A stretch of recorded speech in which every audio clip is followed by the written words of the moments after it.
Olá, seja bem-vindo a mais um Rede Cabeças, aqui ao vivo pela UX TV, canal de identidade parceira do canal Futura. Hoje o debate é sobre uma epidemia que é considerada a pior da história. Já matou mais de 2.000 pessoas em 6 meses no oeste da África. A gente conversa a partir de agora sobre a epidemia Ebola.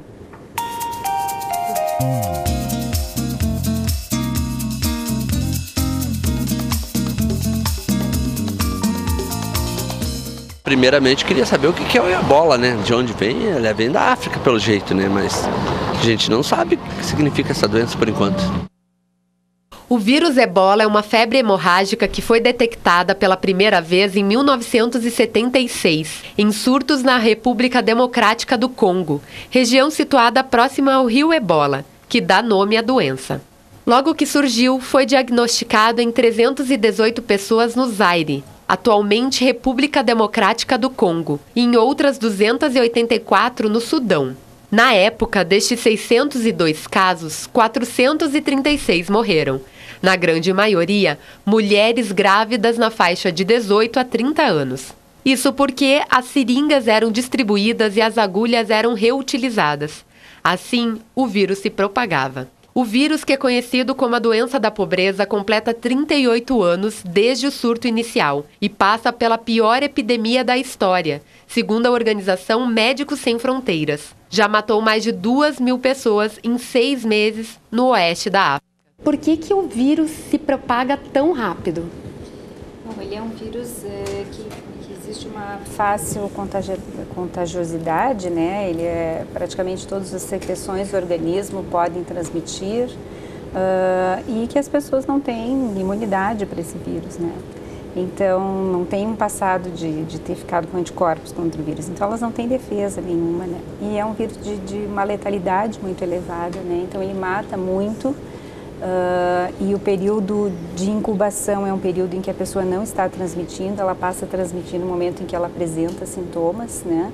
E esse período de incubação ele pode variar de 1 a 21 dias. Pensando assim até na questão de diagnóstico, a questão farmacêutica, né? Talvez precise países fora da África investir nessa pesquisa. À medida que nós não somos afetados, a gente pesquisa menos, né? Menos medicamentos, menos diagnóstico. Existem várias questões. Uma é que, originalmente, o vírus ele tem um reservatório nos animais, né? Em morcegos e em outros animais, chimpanzés. E culturalmente existe um contato muito próximo desses animais com as pessoas. Então, isso facilitou a vinda desse reservatório animal para o ser humano. E depois ele iniciou a contagem de pessoa a pessoa. Nós fomos às ruas para ver o que as pessoas pensam sobre essa epidemia. Olha só. O que o senhor sabe sobre o vírus Ebola? O que a gente vê, né, na televisão, né?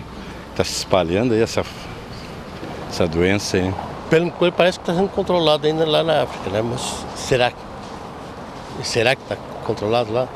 Isso se espalha muito rápido, né? Não sei nada, nem sabia que existia. O que você sabe sobre o vírus Ebola? Não sei nada dos vírus Ebola. Nós aqui não temos esse caso, né, cara? Felizmente, né? Agora, que vem de fora, né? Aí a gente tem que tomar cuidado, né? Sei nada, cara. Não tenho nem ideia. O que você sabe sobre o vírus Ebola? Nada. Tenho ouvido comentários já. Só o que dá na televisão, né? Surgiu alguns casos já, vi na internet já. Não tinha ouvido falar ainda.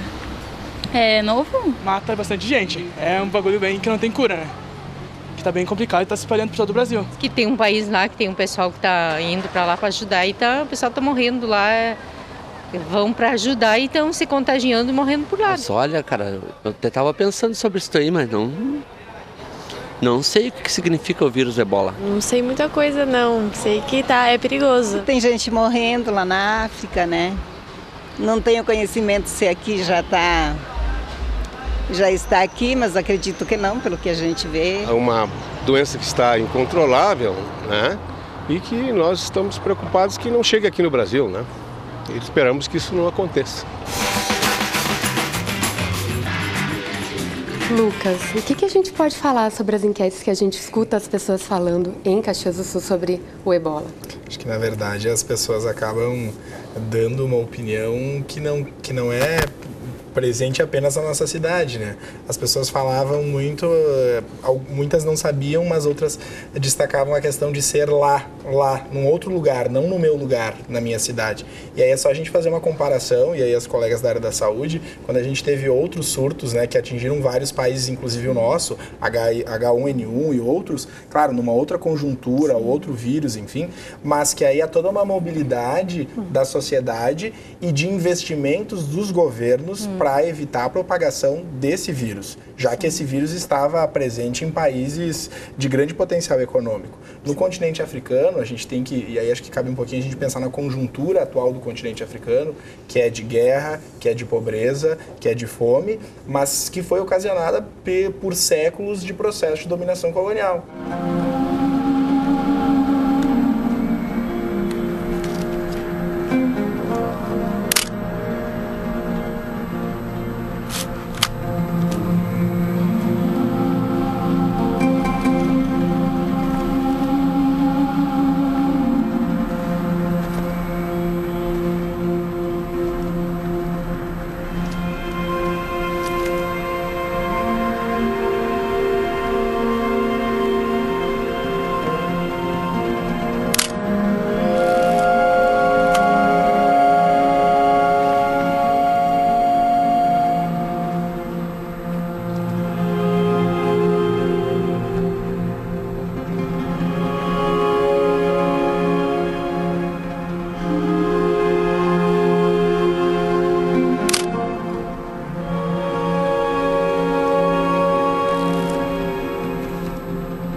Tá certo. O Kevin Carter ganhou o prêmio Pulitzer por causa dessa fotografia que retratava a fome no Sudão, e o Sudão hoje é um dos países que sofre com a contaminação de ebola, que foi em 93, ele recebeu o prêmio em 94 e veio a se matar aos 33 anos depois, em função... Muitos dizem que é em função dessa fotografia, né? Essa foto, que é muito falada, né, e é muito lembrada, e as cenas da fome na Etiópia, das inúmeras guerras, isso meio que cai na normalidade, né? Como se o continente africano fosse pobre e ele tivesse sido sempre assim. E a gente, obviamente, num estudo histórico, a gente percebe que o continente africano, antes do processo de dominação e exploração, tinha reinos, né? Tinha organização social. Aliás, né, a nossa espécie e os nossos primos de espécie mais distantes surgiram todos no continente africano. A partir de toda essa colocação a respeito do avanço do vírus ebola nesses países, a gente consegue levantar dois pontos principais. Um primeiro ponto é que eu acho é a questão de como o ebola afeta o desenvolvimento econômico desses países, que é um desenvolvimento econômico que já é tardio, que já é falho, muito bem colocado pelo professor Lucas, a partir de todo o desenvolvimento do processo de descolonização desses países, de colonização e posterior descolonização, e que agora, a partir dos anos 2000, esses países eles começam a ressurgir no cenário internacional, no sistema internacional, com uma maior participação, digamos assim, né, com uma pujança econômica maior, principalmente países como África do Sul e Nigéria. Mas, no entanto, aqui a gente ainda está falando de países com uma visibilidade baixa no sistema internacional. A gente fala de Guiné, a gente fala de Libéria, a gente fala até do Congo, em alguma medida até do Mali, né? E qual é o interesse que tem por trás desses países? E como isso vai afetar esse desenvolvimento, que já é esse desenvolvimento econômico, que já é muito falho. Então, essas pessoas acamadas, né, atingidas pelo ebola, ebola, elas acabam afetando automaticamente a questão da produção agrícola. Isso acaba gerando uma fuga de investimentos, por exemplo, de outros países que estavam na região, e a bola de neve só tende a aumentar. Mas em contrapartida também a questão que eu gostaria de levantar aqui, ela vem acerca da efetividade das agências internacionais, né, em controlar esse surto, da efetividade da Organização das Nações Unidas, da OMS, né, frente a inúmeras colocações de representantes, por exemplo, do Médicos Sem Fronteiras e de outras organizações de outras organizações não governamentais que atuam na África, sobre as dificuldades que eles estão tendo para controlar, né, o avanço da doença, e em contrapartida não recebendo o aporte necessário de países e de agências governamentais, né, para auxiliar no controle desse surto. A gente vai escutar mais uma pergunta do público. Gostaria de saber se o contágio ele é pelo ar, assim. Doutora. A gente sempre diz assim, olha, o vírus não fica batendo asinha voando, né? Ele precisa ter um material orgânico para se manter viável. Então, o contágio, ele é através das secreções do organismo, então, partículas que saem do aparelho respiratório, até mesmo da lágrima, de sêmen, vômito, fezes, né? Então, precisa ter esse material biológico para haver uma continuidade, embora ele possa se manter por um tempo viável ainda em alguma superfície, mas não é assim tão fácil, né, se uma pessoa está a alguma distância da outra, para a contaminação ocorrer, né? Então, a gente precisa ter contato com uma pessoa doente, né? Claro que a gente escuta, já teve até boatos que em Caxias do Sul poderia ter o vírus ebola, como no Brasil também falaram. De fato, existem casos fora? A gente acompanha os boletins, né, da Organização Mundial de Saúde, acompanha os boletins do Ministério da Saúde. No Brasil não tem nenhum caso, né? E até onde a gente sabe, os casos que estão fora, em outros países, foram casos de pessoas que adoeceram na África e foram, digamos assim, levados para tratamento fora do seu país, mas fora do país africano, mas do continente africano. Primeiro, eu concordo com o que já foi falado, tem que haver uma mobilização pensando no continente africano. Então, tem pessoas que estão morrendo. Então, precisa dessa mobilização. Mas, por outro lado, a indústria farmacêutica, com produção de medicamentos, de vacinas, ela tenta também se adequar e, vamos dizer, suprir as necessidades. O que eu estava lendo, revisando, vendo também informações atuais da Organização Mundial de Saúde. Os medicamentos que estão mais próximos, embora eles não tenha tido ensaio clínico ainda para dizer que efetivamente eles funcionam, mas o que eu li? Esses medicamentos serão produzidos em algumas centenas. Ou seja, quando a gente vai para uma produção de vacina, quando a gente vai para uma produção na indústria farmacêutica, o volume, ele pode ser adequado com a necessidade. Fomos às ruas saber quais são as dúvidas das pessoas. Confere aí. Queria saber aí sobre bastante pessoas que estão vindo de fora, né? E se esse pessoal tem consultado, tem feito algum exame para entrar aí no país, né? Às vezes pode até trazer, né? Nada contra os hermanos, né? Mas saber se eles estão controlando isso aí, né? E aí, doutora? Na verdade, a gente pensa da seguinte forma: essas pessoas que vêm, elas não vêm por nada, né? Elas vêm porque tem algum motivo para sair do seu país, para deixar sua família, né? Vêm em busca de melhores condições de vida. E doenças que elas têm lá no país delas, nós temos aqui também. Nós temos HIV aqui, eles têm lá. Nós temos tuberculose aqui, eles têm lá. Nós temos hepatite aqui, eles têm lá. Então, assim, a não ser essa questão do ebola, que é uma coisa nova e que não se afasta a possibilidade de alguém vir com essa doença num período de incubação e ficar doente aqui, as demais doenças nós também temos aqui. Eu converso com a doutora Alessandra Michelin, que está nos Estados Unidos e que foi a convite de um congresso, um evento que a Organização Mundial da Saúde está organizando. Tudo bem, doutora? Tudo bem. Tudo bem, seja bem-vinda. Não sei se vocês me ouvem bem. Escutamos bem. Doutora, explica um pouco sobre esse evento que a Organização Mundial da Saúde está realizando. Na verdade, é um encontro de especialistas, né, em que se está definindo algumas ações que podem ser importantes para um protocolo de cuidados de pacientes. Né? Então, a preocupação maior é isso, é a não disseminação da doença. E o que a organização fala sobre a questão da epidemia, que tem chances de... tem toda a questão de ser uma epidemia mundial, doutora? Sim, há uma preocupação de todos sobre isso, principalmente pelo modo de disseminação, né? Que depende muito do cuidado pessoal, da lavagem de mãos, enfim.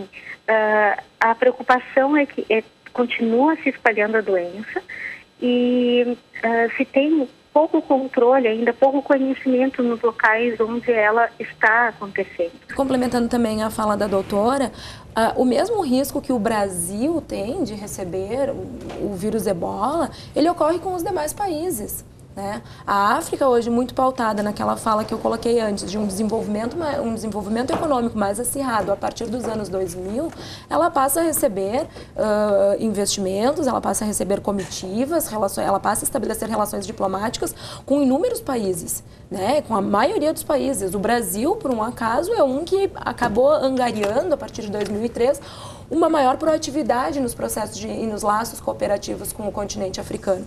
Então, o mesmo risco que nós brasileiros corremos, os demais países também correm. A lista das pessoas que, digamos, das origens, as pessoas que têm cartão SUS, né, que fizeram recentemente, nós temos do Senegal 1.041 pessoas, mas isso me chamou a atenção que do Uruguai nós temos 419 imigrantes.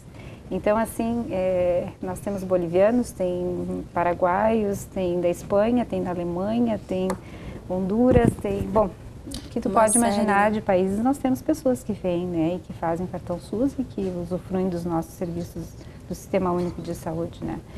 E gostaria de complementar a questão da questão farmacêutica, da vacina, principalmente de vacina, né, lembrando que...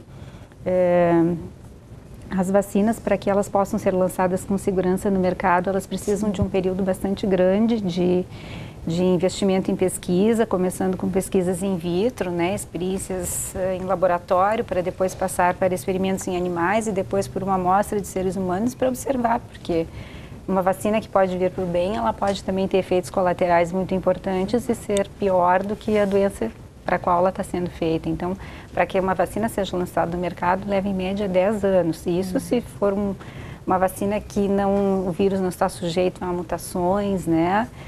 A gente sabe que o vírus ebola, ele tem, na verdade, são 5 tipos, né? 4 são transmitidos homem a homem, né? Então, de repente, temos que verificar se nós vamos ter a vacina que contemple, né, todos os sorotipos do vírus ebola. E não, talvez os mais letais, exatamente, né? Tem algumas dificuldades também nessa área da tecnológica, né? E assim como hoje nós temos a questão da vacina da gripe, que ainda não se consegue uma produção que abranja 100% da população dos países, a gente tem que trabalhar com grupos de risco, justamente porque tem um impeditivo para a produção, né? Um impeditivo técnico, né? Então, talvez tenham algumas coisas aqui que também impeçam esse avanço rápido, né? Que a gente gostaria tanto que acontecesse. Vamos escutar mais uma pergunta das ruas. Eu gostaria de saber o que o governo está fazendo para nos proteger. E aí, doutora? Bom, eu não vou falar por 100% do governo, mas federal não tem. Mas assim, já existem protocolos de atendimento já lançados, né, já disponíveis, inclusive na internet, protocolos sobre todos os cuidados, desde a definição de caso suspeito até como deve ser manejado, hospitais de referência para serem levados os casos, né? SAMU sendo capacitado para o transporte desses pacientes e toda uma preparação de como a gente deve enfrentar alguma situação que comece a vir para o nosso país. Então, isso que está sendo feito, como a doutora Alessandra falou na sua colocação, né, de que está se participando, o mundo inteiro está se mobilizando nesse sentido, de como vamos nos preparar para o primeiro caso fora dos países da África, né? Nesse momento é isso, não temos vacina e não temos medicamento. Então, o que nós temos que fazer é estarmos extremamente vigilantes, diagnosticar precocemente o primeiro caso, tentar segurar para que não se espalhe por contatos, né? E dar o tratamento de suporte para que se evite um óbito, embora muitas vezes a evolução para o óbito depende muito da resposta daquele organismo que está acometido. Ok, obrigada, doutora. Fala final, começa contigo, professora. Tá. O que a gente pode concluir?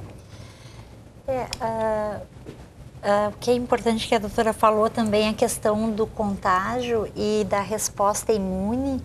É um vírus que ele realmente acomete assim vários órgãos, né? Ele acomete principalmente fígado, as hemorragias. Então, esse reconhecimento inicial e essa condução do paciente, ela é extremamente importante, né? A questão do olhar voltado para a tentativa de desenvolvimento da vacina, que sem dúvida seria assim uma forma realmente de prevenção, se pensando em grupos de riscos, os principais grupos, né, num primeiro momento a serem acometidos. A questão do medicamento, mas assim como as vacinas, o medicamento também tem, né, as suas etapas de produção, até que ele seja realmente testado e que se tenha um grau de segurança. Por exemplo, atualmente com essa necessidade tão intensa, se utiliza os soros hiperimunes, eles também são uma forma de risco de naquele soro hiperimune levar anticorpos que vão proteger, mas eles também podem estar levando outras infecções, né? Então, é uma série de cuidados. Eu penso que esse desenvolvimento também dos protocolos para que a gente se prepare para que realmente sejam reconhecidos os primeiros casos e tentando evitar essa contaminação maior. Ok.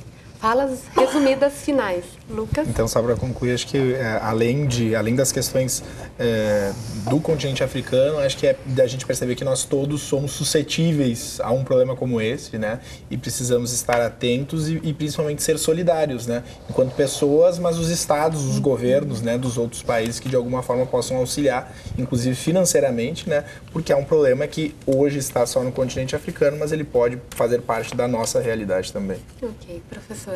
Eu acho que cabe aqui ressaltar também que a questão do processo de globalização. A gente não tem como voltar atrás no processo de globalização que está tão avançado hoje em dia, não tem como retroceder nisso.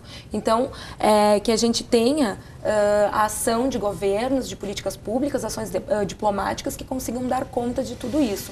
E que, a partir de então, a gente consiga estabelecer a melhor forma de auxiliar. E também eu acho importante começarmos a olhar para a África com olhos diferentes. E não só aquele do continente acamado por doenças, né, pela fome, etc., etc. Mas também ver ali como um continente com grande possibilidade de desenvolvimento econômico, grande pujança econômica, mas que ainda assim a gente precisa dar esse aporte, principalmente em termos de questões sociais, né, vinculadas à saúde, à educação, etc. Ok, obrigada. E fala final, rapidinho, doutora. Acho que eu já falei bastante, mas enfim, acho que não temos que ter preconceitos. Eu acho que essas pessoas que vêm, elas estão até mais sujeitas a contrair doenças aqui do que trazer doenças para nós, né? Então, a questão da nossa população, a gente proteger sempre com as campanhas de vacina, com as vacinas que nós temos, com as orientações de prevenção. Então, acho que a gente tem que trabalhar nessa linha da prevenção. Ok, obrigada a todos que dividiram essa mesa nesse debate e a você que nos acompanhou em casa. Até mais, a gente se encontra no próximo Rede Cabeças.